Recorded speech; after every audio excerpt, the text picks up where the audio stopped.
Сегодня команда БелАЭФ находится в ГДК имени Истая на областной августовской конференции педагогических работников с участием Акима Павлодарской области. Это событие ежегодно собирает педагогов со всего региона.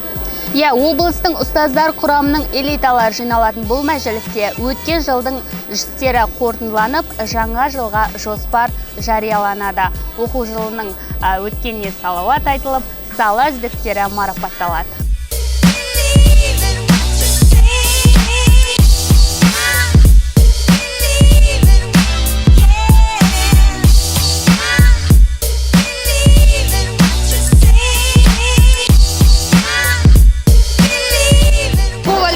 Номер 16 город Павлодара получила награду в номинации «Лучшая организация образования Павлодарской области».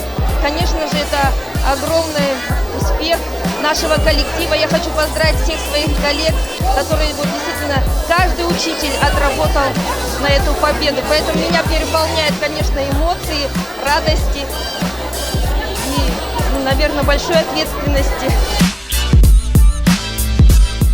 Заслуга моего коллектива, заслуга наших детей. У наших детей были очень много достижений, у наших педагогов, как на республиканском, так и на международных уровнях. Результатом всего вот данная награда.